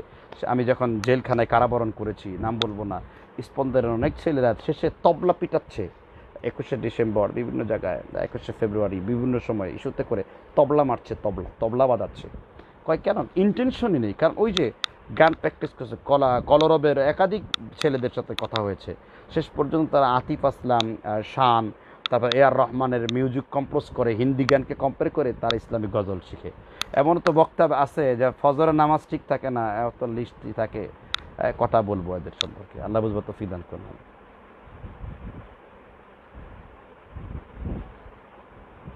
মোহাম্মদ জাহিদ দিলন স্যার বলেছেন, জয়ীফ হাদিসের উপর আমল করা যাবে কি না? অত্যন্ত গুরুত্বপূর্ণ প্রশ্ন। ইমাম হিব্বান রহমতুল্লাহ আলাই মাজরুহিন মিনাল মুহাদ্দিসিন গ্রন্থের 8 নম্বর পৃষ্ঠাতে, এছাড়া উলুমুল হাদিসের বিশিষ্ট আলেম আল্লামা ইমাম শামসুদ্দিন জাহাবি, এছাড়া আল্লামা মিজ্জি তাহজিবুল কামালের মধ্যে, আল্লামা ইবনে হাজার আসকালানি রহমতুল্লাহ তার বিখ্যাত গ্রন্থ আল ইসাবার মধ্যে উল্লেখ করেছেন যে জয়ীফ হাদিস করার, মোল্লা আলী কারি রহমতুল্লাহ সহ সব উল্লেখ করেছেন যে জয়ীফ হাদিস করার ক্ষেত্রে, পালন করার ক্ষেত্রে আর কিছু শর্ত রয়েছে, 4-5টা শর্ত রয়েছে। অবশ্যই জয়ীফ হাদিসের এন্ট্রিতে সহিহ হাদিস থাকতে পারবে না, এটা হলো স্পষ্ট কথা। কেননা ইমাম হিব্বান বলেছেন কখনো কখনো মানে ওয়ান্দাল উজুদাকা আদামি, জয়ীফ হাদিস কখনো এর অস্তিত্ব থাকা না থাকা সমান করে। তবে ইমাম আলবানী রহিমাহুল্লাহ বলেছেন যখন 30-এর বেশি কোনো জায়গায় জয়ীফ বা অনেক জয়ীফ হাদিস পাওয়া যায়, তখন ওই উলুমুল হাদিসের উনি একটি মাইনাসে প্লাসের সূত্র আবিষ্কার করেছেন যে অনেকগুলো দয়ীফ মিলে একটা সহিলি গৈরিহি তৈরি হয়। অবশ্য যদিও জুবাইর আলী জাই, যিনি পাকিস্তানের বিখ্যাত আলেম জুবাইর আলী জাই রহমতুল্লাহ আলাই, উনি আল্লাহ ওনাকে দুনিয়া থেকে উঠাই নিয়েছেন, উনি অবশ্যই এটা আপত্তি করেছেন। আর আমার কাছেও মনে হয় যে মাইনাসে প্লাস এটা আসলে অনেকগুলো দয়ীফ মিলে একটা সহিলি গৈরিহি তৈরি হয়, ঠিক অনেকগুলো কানা মিলে একটা চৌকালা লোক তৈরি হয়। এইটা যেমন মানা অসম্ভব, হ্যাঁ, তদরূপভাবে এটা মানাটা সম্ভব না। দয়ীফই সেক্ষেত্রে সহি হাদিসের যদি, যেমন কোরআনের আয়াত সহি হাদিস নেই, কিন্তু কোরআনের অনেক আয়াতের ব্যাখ্যা আছে দয়ীফ হাদিস, সেক্ষেত্রে সেই দয়ীফ হাদিসটা আপনি বলতে পারেন বা শোনাতে পারেন। কিন্তু আপনার দয়ীফ হাদিসের উপরে যদি হুকুম মিন আহকাম, মানে শরীয়তের কোনো মাসালা ইস্তেমবাদ করেন, আপনি ইস্তেদলাল করেন, এটা যাবে না। এবং কি সহি হাদিস থাকলে তার এন্ট্রিতে দয়ীফ হাদিস পালন করা কখনোই যাবে না। এটা হলো মূল উসুল বা মূল থিওরি। এই শর্তগুলো যদি মানেন, সেক্ষেত্রে সেহাতের দিকে, আমলের দিক থেকে দয়ীফ হাদিস গ্রহণ করার ক্ষেত্রে কিছু শিথিলতা দিয়েছে, কিন্তু মাসালা ইস্তেমবাদ করার ক্ষেত্রে, ইস্তেদলাল করার ক্ষেত্রে নয়। আল্লাহ বুঝবার তৌফিক দান করুন, আমিন।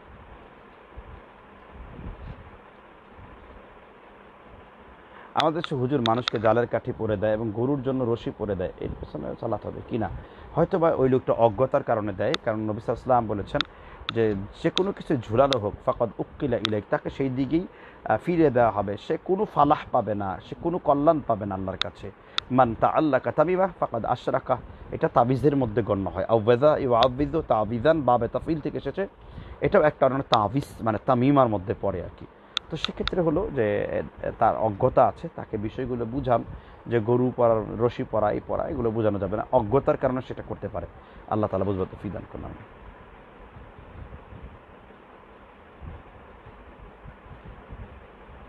এটা প্রশ্ন করেছেন মোহাম্মদ রাশিদুল ইসলাম ভাই, অনেকবার বিয়ে, আলহামদুলিল্লাহ ভাইয়ের বিয়ে তাড়াতাড়ি হোক, দোয়া করি, একটা দিনদার বোন হোক। আসলে বিয়ে অনেক মানে ইন্টারেস্টিং একটা বিষয়। জাকির নায়কের কথা বলতে একটা সুন্দর কথা বলেছেন, কেউ যদি যৌবনকে উপভোগ করতে চায় সেজন্য 21 বছর বয়সে মানে বিয়ে করে, মানে 21 বলছেন এই জন্য 15-16 থেকেও করা যায়। এটা একটা ভারসাম্য বয়স, মানে তরুণ উদ্যমন ও মানে উদ্দীপনা থাকে, এটা যৌবনের অপচয় হয় না, সে কন্ট্রোলে থাকে নিজে। না হলে বেশিরভাগই মাস্টার বিশন ব্যভিচার জেনা করে চলতে হয় আর কি। আর শেষে 37-36 হয়, তখন মেয়ে খোঁজার পরে যাওয়ার পরে আর তো তখন আবার অনেক বলছে এখন আর বিয়ে লাগবে না। লাগবে কীভাবে? কারণ জেনা ব্যভিচার করতে করতে তো শেষ, হোটেলে যেতে যেতে তো শেষ, কী বলে ওটাকে, কললেডিদের কাছে সময় দিতে তো শেষ, তার মধ্যে তার সেই পালপিটেশনই নেই। ও জুলুম করতে করতে নফসের এমন জুলুম করেছে এখন নাকি বিয়ে আর করা লাগে না। অনেক জায়গায় আছে বাংলাদেশে। আবার অনেক নাস্তিকরা আছে, চামড়ার উপরে চামড়া প্রবেশ করেছে, এটা মাওলানাদের দোষ, এটা মৌলবীদের মনের ব্যাপার, এটা আসলে কোনো ব্যাপার না। আস্তাগফিরুল্লাহ মাআযাল্লাহ। এগুলো শিক্ষা ব্যবস্থার কিছু কুলাঙ্গারা তৈরি হয়, বিশেষ করে ইতিহাস সংস্কৃতি ডিপার্টমেন্টের অধিকাংশ লোকেরা দেখলেন না কিছুদিন আগে রাম তারপরে বাম মিলে ইসলামের বিরোধিতা করে মিটিং মিছিলে নেমেছে। এদের সাহস কত বড়! নবী রাসূলুল্লাহ সাল্লাল্লাহু আলাইহি ওয়াসাল্লামের অনুসারীর দেশে, যে দেশের 3 লক্ষ মসজিদ আর বেশি ঢাকায় আছে, যেখানে আজানের ধ্বনি হয়, সেখানে আমাদের ইসলামকে কটাক্ষ করার সাহস পায় কোত্থেকে এরা? এদেরকে প্রতিরোধ করা উচিত। এদের বিরুদ্ধে জুমআর মেম্বার সহকারে, লেখালেখি সহকারে সর্বোচ্চ শক্তি দিয়ে এদের ব্যাপারে কথা বলা উচিত। এটাই সর্বশ্রেষ্ঠ জিহাদ। রাসূলুল্লাহ সাল্লাল্লাহু আলাইহি ওয়াসাল্লাম বলেছেন যে সত্য কথা বলতে যে, হক কথা বলতে যে ব্যক্তি জালেমের জুলুম শিকার হবে, সে ব্যক্তি যদি শহীদ হয়, সে যেন আমার চাচা যিনি জান্নাতের স্পেশাল জায়গায় থাকবেন আমির হামজা রাদিয়াল্লাহু তাআলার সাথে একসাথে মিলে সে ব্যক্তি জান্নাতে প্রবেশ করতে পারবে। আসেন, তা'মুরুনা বিল মা'রুফি ওয়া তানহাউনা আনিল মুনকার, ভালো কাজের আদেশ মন্দ কাজে বাধা প্রদান করার ক্ষেত্রে সচেষ্ট হই। এজন্য আমাদের সবসময় ইমানের স্পিরিট এবং স্পিরিচুয়াল পাওয়ার, আত্মিক একটি শক্তি আমাদের থাকা দরকার আছে। আল্লাহ বুঝবার তৌফিক দান করুন, আমিন।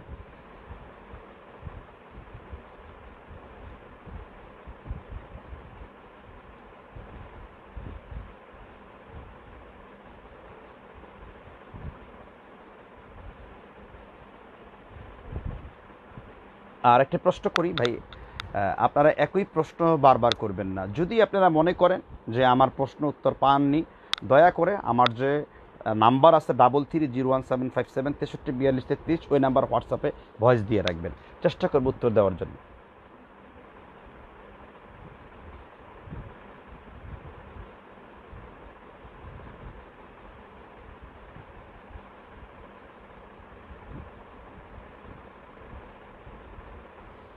সাধারণত গোসল করার সময় ছোটবেলা থেকে মুখ দিয়ে লা ইলাহা ইল্লাল্লাহ মুহাম্মদ রাসূলুল্লাহ বেরিয়ে যায়, এটা কি ঠিক আছে কিনা? এটা তো ঠিক নাই। কেন ঠিক নাই? গোসল করার সময় মুখ দিয়ে লা ইলাহা ইল্লাল্লাহ মুহাম্মদ রাসূলুল্লাহ বের হবে কেন? এটা কোন নিয়ম? এটা কোত্থেকে পেয়েছেন আপনি? গোসল করার জন্য দোয়া আছে, সেখানে টয়লেট আছে, বাথরুম আছে, সজোরে জিকির করবেন কেন? আপনি মনে মনে জিকির করিতে ঢুকলেন, আল্লাহুম্মা ইন্নী আউযু বিকা মিনাল খুবুসি ওয়াল খাবাইস। আর ইদানিং তো গোসলখানা আলাদা না, সব তো একসাথে। তো এই জন্য আমি বলতে চাচ্ছি যে আপনি প্রবেশ করবেন, এই অভ্যাসটা, এই বদ অভ্যাসটা ত্যাগ করেন। আপনি জিকির করবেন বাইরে এসে, বাইরে সারাক্ষণ আব্দুল জিকির লা ইলাহা ইল্লাল্লাহ বাইরে করেন, গোসলখানা টয়লেটের মধ্যে করবেন কেন? অনেকে গোসলখানা টয়লেটে গেলে গান বা গায়, ইসলামিক গান গায়, এগুলো ঠিক না। এগুলো শয়তান আপনাকে আকর্ষিত করে, নেক্সট সূরাতে ধোঁকা দেয়। একজন প্রশ্ন করেছেন মিজানুর রহমান ভাই, সম্ভবত প্রশ্নটা চলে গেছে, অনেক প্রশ্ন আসতেছে। আলহামদুলিল্লাহ ভাই প্রশ্ন করেছেন যে ইমাম মুহিউদ্দিন নববী আশআরি ছিলেন কি না।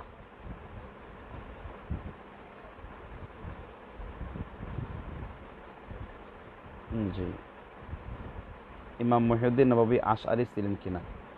ইমাম মহিউদ্দি আশআরি ছিলেন কিনা, সুন্দর প্রশ্ন। যে জাতি ইমাম মহিউদ্দিন নববীকে চিনে না, সে জাতির কপালে আগুন লাগানোই দরকার। সেই আলেম নামের কলঙ্ক। ইমাম মহিউদ্দিন নববী 500 হিজরির পরের একজন বিখ্যাত বুজুর্গ। আমাদের দেশে তো আমরা শুধু বুখারি পড়ি, সহি বুখারি 1 খণ্ড আরবিতে, আর দেওবন্দিরা 2 খণ্ড যেটা বের করেছে, আর বাংলায় আমরা ফাউন্ডেশনের 10 খণ্ড আর তাওহীদের 6 খণ্ড পড়ি। কিন্তু বিশ্বাস রাখেন, আরব জাহানের লোকেরা বুখারি বলতে বুঝে ইমাম ইবনে হাজার আসকালানির 20 খণ্ডে ফাতহুল বারিকে, কারণ তারা ব্যাখ্যা সহ পড়ে অর্থ কী, কারণ হাদিসের লাফজান একটা, অর্থ ভিন্ন, এটা বুঝে তারা মাফহুম গ্রহণ করে। আরব জাহানে মুসলিম শরীফ বলতে বুঝে মুসলিম শরীফের যে সরা রয়েছে, সরাহে মুসলিম, ইমাম নববী রহমতুল্লাহ আলাই সরাহে মুসলিম লিখেছেন, যে লোকটা জীবনভর মদিনায় থাকলেন, মদিনার ঈমান প্রচার করলেন, মদিনার আকীদা প্রচার করলেন, মদিনার নবী মুহাম্মদ রাসূলুল্লাহ সাল্লাল্লাহু আলাইহি ওয়াসাল্লামের হুব রেখে জীবনটা আল্লাহর রাস্তা পার করে দিলেন, তার বিরুদ্ধে যারা আশআরি বা মাতুরিদি আকীদা ট্যাগ লাগায়, তারা ভণ্ড। তাদের চোখের মধ্যে মাজারের চশমা পরানো আছে, তাদের চোখের মধ্যে বিদআতের চশমা পরানো আছে। ইমাম মুহিউদ্দিন নববী রাহমাতুল্লাহ আলাইহি জিকির সম্পর্কে কিতাবুল আজগার নামের একটি কথা লিখেছেন। এখন কথা যখন উঠেছে বলতে হয়, আপনি যদি ইমাম বাইহাকির ব্যাপারে ট্যাগ লাগাতেন যে উনি মাতুরিদি আকীদার লোক, আমি আশ্চর্য হতাম না। আপনি যদি ইমাম হিব্বানের ব্যাপারে ট্যাগ লাগাতেন যে উনি মুতাজিলা কি বা এই টাইপের কিছু আছে কিনা, আমি কিন্তু কিছু বলতাম না। কিন্তু আপনি মুহিউদ্দিন নববীর ব্যাপারে কথা বলতে আমার কিছুটা কথা খুলেই বলতে হয়। ইনি সেই ইমাম মুহিউদ্দিন নববী, যিনি ইমাম মুসলিমের প্রত্যেকটা হাদিসকে চেক করে বুখারী মুসলিমে বলেছেন বাবু নাহভি আনি রাওয়ায়াতি আনি দুআফাই।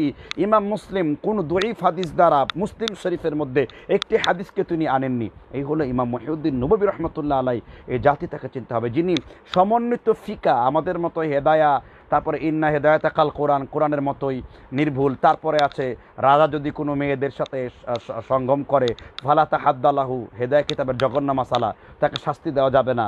আর এরকম সচ্চাচরিতা কোনো মাসালা তিনি লেখে নাই। মুসলিমরা যাতে সমন্বিত ফিকার উপরে আমল করতে পারে, ফিকহে নববী লিখেছেন। এত বড় একজন মহান ইমাম, যিনি মদিনায় ছিলেন, আর রাসূল মদিনার লোকদের ব্যাপারে বলেছেন ইন্না মাদিনাতু খায়রুল লাহুম ওয়ালাউ কানু ইয়ালামুন আল মাদিনাতু তাবা আল মাদিনাতু তাইয়্যিবা। মদিনা হলো গরম লোহার কড়াই, এই জন্য তাকে নববী বলা হতো। ইমাম মহিউদ্দিন নববী এই জন্য বলা হতো, মসজিদে নববীর কাছাকাছি তিনি ছিলেন এই জন্য, যিনি মদিনায় ছিলেন। মুয়াত্তা মালিকের 280 নম্বর হাদিসটা আপনার সামনে উপস্থাপন করলাম। সুতরাং আপনারা সাবধানে কথা বলুন, তিনি কখনোই আশারি আকিদায় ছিলেন না।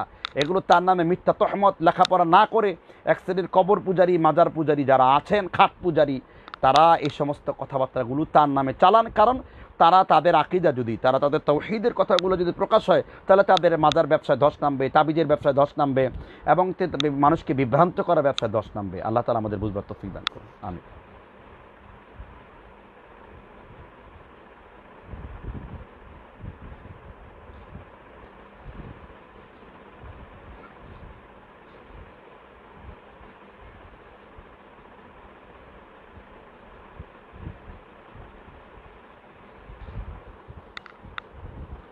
ইমাম আবু হানিফার উপরে যারা খোলাখুলি বলে বেড়াচ্ছে, তাদের ব্যাপারে, যারাগুলোর ব্যাপারে কিছু বলুন।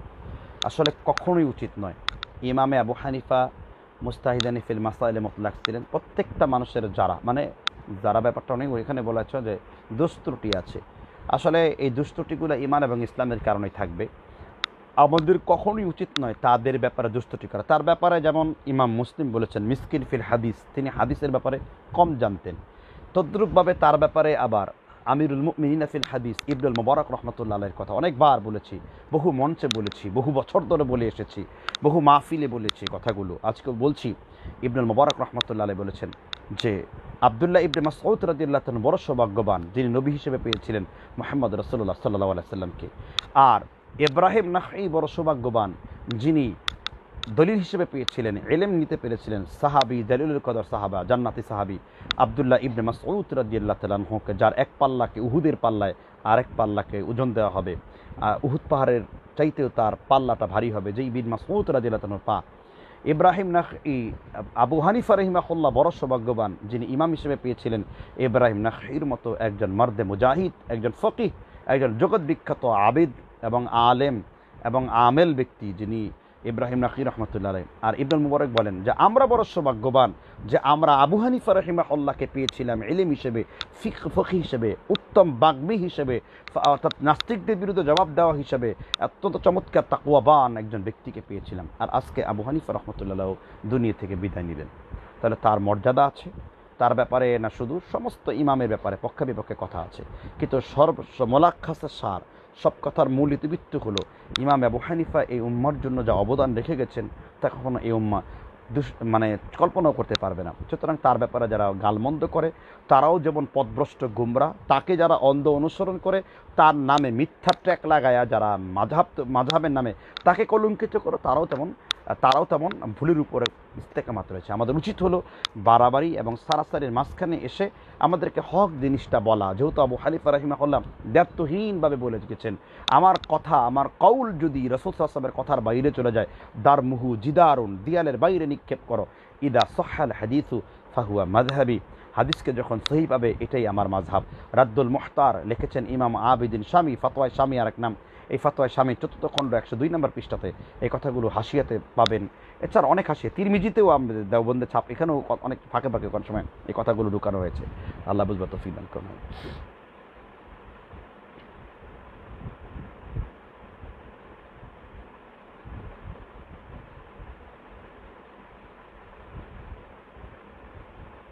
আর জনৈক একজন আলেম বলেছেন, আশেপাশে যদি আহলে হাদিস মসজিদে না থাকে একা বাড়িতে নামাজ আদায় করতে। এই ব্যাপারে ইসলাম কি বলে?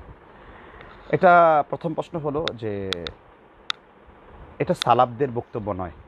আবু হানিফার পিছনে, মালিকির পিছনে, শাফির পিছনে, হাম্বলের পিছনে সবার পিছনে সালাত করা বৈধ আছে। সালাফদের দৃষ্টিভঙ্গি হলো মুসলিম শরীফের হাদিস। আবু যর গিফারি বলেছেন রাদিয়াল্লাহু তাআলা আনহু বলেছেন, সামি'তুন নবী সাল্লাল্লাহু আলাইহি ওয়াসাল্লাম, মুসলিম শরীফের কিতাবুল ইমারাতের 1441 নম্বর হাদিস, যে ইন্নাহু সায়াকুন বা'দা আমারাআহ, আমার পরে এমন কিছু আমির বা নেতার আবির্ভাব হবে যারা নামাজের ওয়াক্তগুলোকে হত্যা করে ফেলবে।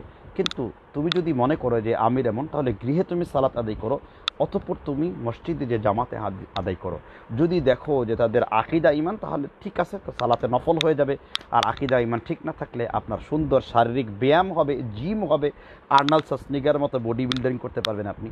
তো এখন বিষয়টা হলো যে আগে দেখতে হবে তার আকিদা কী। ইমাম ইবনে তাইমিয়া রহমতুল্লাহ তার মজমায়ে ফতোয়ার মধ্যে উল্লেখ করেছেন যে মসজিদকে সারলে আপনার মধ্যে খারেজি রোগ হবে। আপনি দাওয়া কার কাছে পৌঁছবেন? আপনি যদি মসজিদই ঠিক মতো না যান, আপনি যদি আপনার এলাকার লোক দেখেন মসজিদে আপনি মসজিদমুখী নন, তাহলে তো লোকের আপনাকে এক ঘরে করবে। এটা উত্তম দায়ীদের কৌশল নয়। আমার পরামর্শ হলো কে বা কে কারা বলেছে এটা বুঝবার আমাদের দরকার নেই। আমাদের মূল মাকাসাদ হলো শরিয়াকে বোঝা। যদি ইমাম সাহেব অজ্ঞতার কারণে আপনি তার কাছে আমাদের বক্তব্য পৌঁছান, আমাদের লিখিত বই পৌঁছান, প্রয়োজনে আরবি কিতাবগুলো মাকতুবাতুল আজহার থেকে এনে দেন, অথবা মাকতুবাতুল শামেলা তার কাছে পৌঁছে দেন। এরপরও যদি সে গুমরা বা পথভ্রষ্ট করে, আপনারা অন্য একটা মসজিদে দেখেন। কিন্তু আপনার আমাদের মধ্যে সে বাড়াবাড়ি, এটা দায়ীদের কথা নয়। সেক্ষেত্রে হলো আপনি মসজিদে যাবেন, তাদের পিছনে সালাত আদায় করবেন। এমনকি ওয়াসাল্লা খালফাল মুক্তাদি ও আলাইকুম বিদআতুহু, ইমাম বুখারী রাহমাতুল্লাহ আলাইহি বুখারীতে বাব বেঁধেছেন ইমাম হাসান বসরি তাবিঈর কওল দিয়ে, যদি তুমি বিদআতের পিছনে সালাত পড়ো তাহলে তার উপরে বর্তাবে, তোমার গুনাহ হবে না। কিন্তু যদি আকিদাগত দেখেন যে আকিদাগত মানে সমস্যা আছে। আজ থেকে 8 বছর 9 বছর আগে আমার একটা জুমার খুতবা চ্যানেল ছিল, সেখানে আমি 1 ঘন্টা 3 মিনিটের আলোচনা করেছিলাম কোন ইমামের পিছনে সালাত বৈধ, কোন ইমামের পিছনে সালাত বৈধ নয়। আর যদি আকিদা সহি না থাকে, সেক্ষেত্রে আপনি তার ব্যাপারে তাকফির করতে পারেন, তাকে সরতে পারেন। কিন্তু তাকে দাওয়াত দিতে হবে, তাকে মুরগির রান, ব্রোস্ট, জর্দা, পোলাও, কোরমা, বিরিয়ানি, গরুর চাপ, খাসির চাপ, আইর মাছ, বড় বড় মাছের কাবাব, কোপ্তা সব খাওয়ান না, দিনের জন্য ব্যয় করেন না, এত কিপটামি করেন কেন? আপনি একটু সব উদার মনে খাওয়ান, তার সাথে ভালোবাসা করেন, তাআল্লুক করেন, উদারতা করেন। আমি আমার যেখানে আমি থাকি, যে এলাকাগুলোতে পাশে হানাফি মসজিদ, কই আমার সাথে তো কোনোদিন সে তর্ক করলো না। তার কারণ জানে দলিল দিয়ে যখন কথা বলা হয়, কোরআন সুন্নাহ দিয়ে যখন কথা বলা হয়, তখন সেখানে মাথা নত করা ছাড়া আর কোনো উপায় নেই। কিন্তু দুর্ভাগ্যের বিষয় তাদের যে তারা এগুলো ছাড়তে পারে না, কিন্তু স্বীকার করতে বাধ্য হয় যে না, এটাই সঠিক, এটাই ভালো, এটাই উত্তম। আপনাকে কৌশলের সাথে কাজ করতে হবে। আল্লাহ তাআলা বুঝবার তৌফিক দান করুন। আমিন।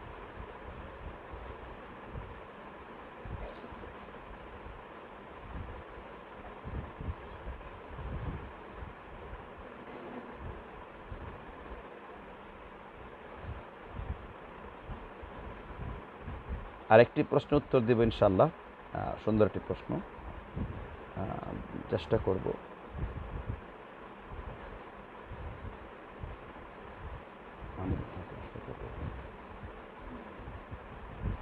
ইখওয়ানুল মুসলিম কি? ইখওয়ান হলো ভ্রাতৃত্ব, আর মুসলিম হলো মুসলিম ভ্রাতৃত্বদ্বয়। এটার নাম হলো ইখওয়ানুল মুসলিমিন। এটা মিশরের একটি সংগঠন, যাদের আরেক নাম হলো মুসলিম ব্রাদারহুড, এগুলো কি। তো এই জন্য এটাই হলো, আপনি জানতে চেয়েছেন এতটুকুই, আমি এতটুকু বললাম। রংপুরে আপনার মাদ্রাসা দেখতে চাই। আগে তো শুরু করেছি 2টা, সেটা সেই প্রসঙ্গে কথা বলতেছিলাম। প্রতিষ্ঠান করতে যে একটু সময় বিচ্যুত হচ্ছে, আর অনেক গবেষণা করতে হয়। আবার মাহফিলের সময়, মানে মাহফিলগুলো তো আসলে অন্য সময় সেপ্টেম্বর থেকে শুরু হয় আমাদের। তো এবার কোথাও হচ্ছে, কোথাও হচ্ছে না, কোথাও করা যাচ্ছে, কোথাও করা যাচ্ছে না। দোয়া করবেন আবার যেন আমাদের খোলা মাঠগুলো সত্য উন্মুক্ত হয়। অর্থাৎ হলো আমাদের দেশের অবস্থা হলো এরকম যে বাজারে করোনা নাই, মাঠে করোনা নাই, মেলায় করোনা নাই, ঈদের পার্কে করোনা নাই, বিমানবন্দরে করোনা নাই, বাসে করোনা নাই, হ্যাঁ কোথাও করোনা নাই, মানে কোথাও সংক্রমণ নাই। খালি মসজিদে ঢুকলে কাতার ফাঁক করে খারান, 4 আঙ্গুল ফাঁক করে খারান, 10 আঙ্গুল ফাঁক করে খারান, 1-3 ফুট দূর করে দেখেন, তখন 3 foot, 6 foot, 9 foot, 14 foot, 20 foot শুরু হয়। আর মাহফিলগুলাতে গেলেই শুরু হয় চুলকানি। তাও যাক, যে মহামারী আসছে, দ্রুত এটা যেন প্রতিষেধক আল্লাহ তৈরি করেন, অথবা আল্লাহ যে নিচ্ছে উঠায় নেবেন। সবাই দোয়া করবেন যেন আমাদের দিনের কাজগুলো জারি থাকে। এবং আশা রাখি, অনেকেই অনেক ভুল থাকতে পারে মানুষের কথায়, ভুল থাকতে পারে, আবার সেখানে সঠিকও থাকতে পারে অনেক কথা। যেগুলো ভুল আছে, ভুলের জন্য ক্ষমা প্রার্থী। কি কষ্ট পাইলে মনে কষ্ট নেবেন না। আর বিশেষ করে আমাদের প্রতিষ্ঠানটার প্রতি একটু নজর রাখবেন, যেটা আমি করতে যাচ্ছি কোনাবাড়িতে, জানেন সেটা অনেকেই। তো আল্লাহ তাআলা আমাদের সকলকে বুঝবার তৌফিক দান করুন। আজ এই পর্যন্তই, অনেক কথা বললাম। আবার ইনশাআল্লাহ কোনো সমস্যা বা প্রেক্ষিতে আমরা লাইভ করব খুব সহসাই। আর সামনে আমাদের দোয়া রাখবেন। দক্ষিণবঙ্গের সফর আছে, ফরিদপুর, গোপালগঞ্জ, এই এলাকায় কিছু ভাইরা অত্যন্ত কষ্ট ক্লেশ করে এই সমস্ত বিদাতি এলাকায় মাহফিলগুলো রেখেছে, যেন সুন্দরভাবে আমরা করতে পারি। সেগুলো ইনশাআল্লাহ আপনারা লাইভের মধ্যে দেখবেন। আল্লাহ তাআলা বুঝবার তৌফিক দান করুন। আমি একটা কথা বলছেন, হুজুর আব্বাসী সাহেব বর্তমান চিন্তা, মাশাআল্লাহ। আমি এনায়েতুল্লাহ আব্বাসী দেখতে পাচ্ছি যে মাশাআল্লাহ অনেক পরে হলেও বা আর আগে থেকেই ওনার যথেষ্ট মোটামুটি ভালো ইলম আছে, খারাপ না, জ্ঞানী মানুষ, অবশ্যই জ্ঞানী মানুষ। কারো জ্ঞানের স্বীকার করা সে আমার ভিন্ন মাসলাক হলে স্বীকার করতে হবে। এবং তিনি আগের থেকে অত্যন্ত চমৎকার হয়ে আসছেন। যখন তিনি বিদাতির বিরুদ্ধে, শিরকের বিরুদ্ধে ভালো কথা বলতে শুরু করছেন, তখন এক শ্রেণীর খাট পূজারীরা তার পিছনে লেগে গেছে। তো আমি চাই, আমরা সকলেই চাই আব্বাসী, এনায়েতুল্লাহ আব্বাসীকে যেন আল্লাহ তালা আরও ভালো কিছু বলার তৌফিক দান করুন, এবং ওনাকে যেন এখান থেকে বের হয়ে ওরা যেন সাবলীল হলে ওনার কথাগুলো যেন সবাই গ্রহণ করতে পারে, এবং সব মানুষরা যেন তাকে ভালোবাসতে পারে, কাছে আসতে পারে। মাসলাকগত দ্বন্দ্ব থাকতেই পারে, কিন্তু আমরা আকীদার ক্ষেত্রে আমরা সকলেই আহলে সুন্নাত ওয়াল জামাতের মধ্যে রয়েছি। আমরা চাই সকল আলেমদের একটা সুন্দর একটা প্ল্যাটফর্ম তৈরি হোক, যাতে করে কোরআন এবং সুন্নাহর বুঝগুলো এবং জাতীয় ইস্যুগুলোতে, যেমন কাদিয়ানি ইস্যু আছে, তারপরে আরও কিছু ইস্যু আছে জাতীয় ইস্যু, যে ইস্যুগুলোতে আমরা যেন সকলে ঐক্য থাকতে পারি, আমরা যেন সব মুসলিমরা এক থাকতে পারি। আল্লাহ তাআলা আমাদের বুঝবার তৌফিক দান করুন। ওয়া'তাসিমু বিহাবলিল্লাহি জামিআও ওয়া লা তাফাররাকু। আল্লাহ তাআলা শাইখ এনায়েতুল্লাহ আব্বাসীকেও আল্লাহ তাআলা দিনের ক্ষেত্রে আরও কিছু ভালো তৌফিক দান করুন, এবং তার এই পরিবর্তন যেন আরও সুন্দর হয় এবং আরও রিভাইভ হয়, আরও যেন পরিচ্ছন্ন হতে পারেন। জাতি দেখতে চায় যে আব্বাসী একজন শিরিক বিদাতের ধারক বাহক, মানে বিদাতের বিরুদ্ধে যেন ধারক বাহক হয়, একটা বলিষ্ঠ কণ্ঠ হয়। আল্লাহ তাআলা তাকে এই অবস্থায় আল্লাহ তাআলা তাকে আরও উচ্চ মাকাম দান করুন, আমিন। আজ এ পর্যন্তই। সুবহানাকাল্লাহুম্মা বিহামদিকা আশহাদু আল্লা ইলাহা ইল্লা আনতা আস্তাগফিরুকা ওয়া আতুবু ইলাইক। আসসালামু আলাইকুম ওয়া রাহমাতুল্লাহি ওয়া বারাকাতুহু।